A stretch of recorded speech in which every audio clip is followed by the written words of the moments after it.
Welcome to day 16 of 30 Days of Sketches from Christy's Beautiful Life. I'm Amanda with Crafting with Amanda, and our sketch today is by Terry Rice.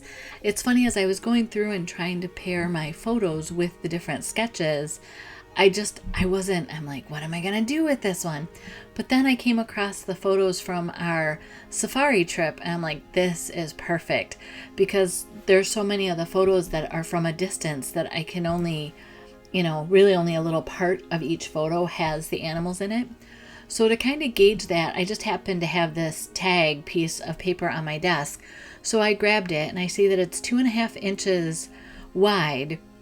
So I'm just trying to get an idea of which photos I'm going to use. I pulled this from that coloring book that I have here as part of my embellishment stash. And I feel like this layout is just kind of putting itself together with Terry's sketch and these components that I have.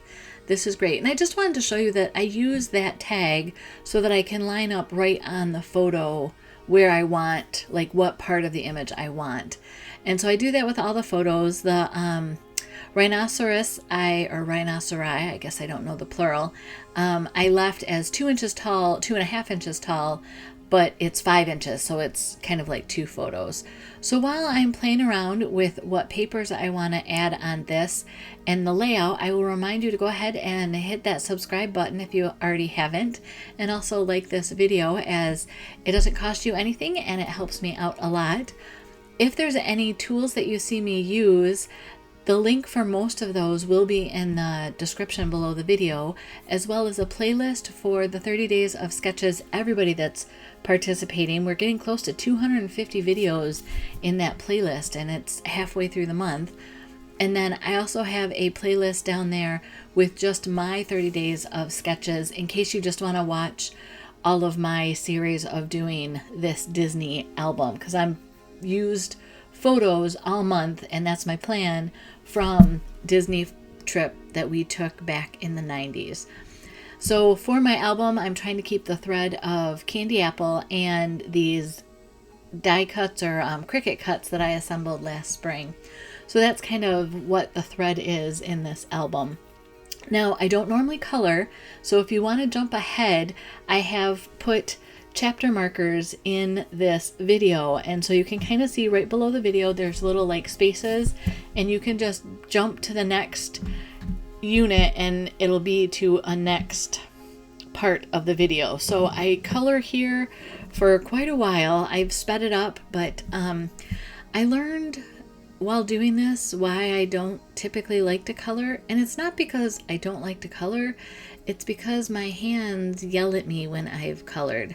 I have arthritis in my hands, and I have for decades, unfortunately, and so coloring, especially when you have to put pressure on, like colored pencils, I don't know if this is going to make any sense, has kind of a friction to it, and that friction when you're coloring is a vibration that just really irritates my arthritis.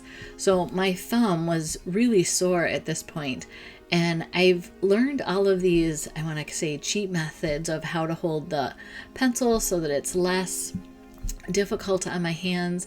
But by the time I got done coloring in the title, Journey Through Africa, Amazing Wildlife, my thumb was just screaming at me. But I was doing the elephants with both the gray and the brown, and it had some lines on it from the pencil, and I didn't want to see those. And since this is watercolor pencils, I went ahead and just grabbed a blending brush with some water and blended it in. You'll probably see later that I also take my finger and kind of smudge on the coloring, and that kind of just blends colors as well, because there's just a little bit of oil on our fingers all the time, and so I use that as my blending tool. But the giraffe, the elephant, I really enjoyed coloring the lions. I kind of did them a base color of like a yellow or a burnt yellow, I don't know if that's a color, and then I went over it with a red to kind of give it some of that red that you see when they're in the sun, and then I just kind of blended it with my fingers. But here I'm doing the tires on the safari truck, and I'm trying to do some of the camouflage coloring, but all in all, I'm just kind of coloring in, doing fast, easy. These are, like I said, watercolors, so the saturation is light, but in person, again, this shows out really well.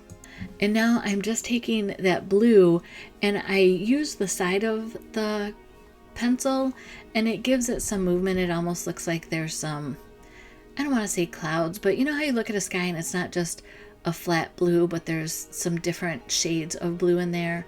So I did that, and then my trees I did with a real dark gray, and then I went back over it with a warm red brown. And so now I'm doing my lions, and I did them with the yellow, and now I'm doing the mane and everything else with this kind of red tone. And if you saw there, I did go ahead and use my finger to kind of smudge and blend everything together.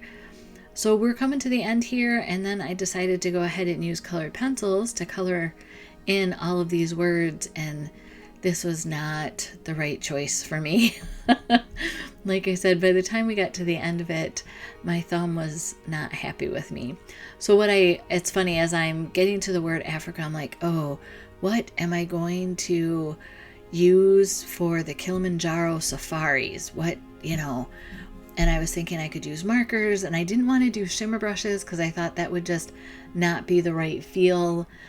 It would be dark, but it would have a shine to it, and I don't think of safaris as shiny. I don't know about you, but to me they're more dirt, dust covered adventures. So I was kind of trying to figure that out, and then I realized that I have my metallic pens, and so I've decided by this point that that's exactly what I'm going to use. And there are some flowers that are on this that I realized I didn't color in, so I'm just going back and making sure that I've at least put pencil on everything.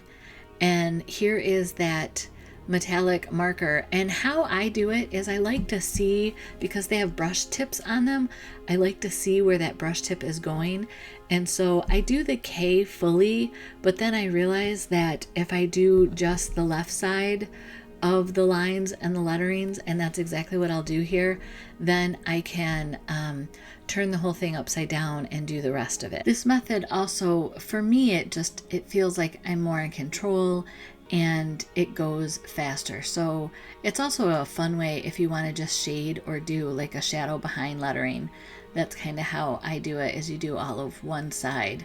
So here I've turned it over, and I'm going to complete the right side, the right side of all the letters by doing them upside down.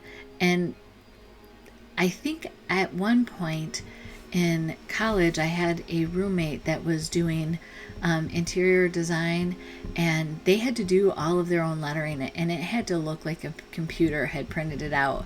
So she was sharing with me some of these tricks. She showed me one time layout that she did, and it was gorgeous, but she got more marked down for her lettering than any other part of the project, and I just thought that was fascinating. So this is done. I kept looking at it and I was like, again, safaris are not clean lines, they're dusty. So I'm going to go ahead and take this star paper. It has some of the black that coordinates with the title and the photo mats, but then it also has that blue in it that kind of pulls out a little bit of the coloring in the color page, animal section. I don't know how you want to say that, but I will welcome back those of you that did not watch all of my coloring. All I talked about was how I color and why I don't like coloring anymore. But I'm going to go ahead and fill all this in, and you can see there's multiple ways to do that. The first one, I just lined it up so that I couldn't see the edge of the paper, and then the next one I lined it up with the outside edge of the paper. This one I'm going to go ahead and tear. And it's funny, this white cardstock is just stiff enough that for me, getting it started, I feel like I'm ripping off more than I want to. So for this next one, I just put the glue on the back of my page and then make sure that the edges line up so it's not on the outside of my layout.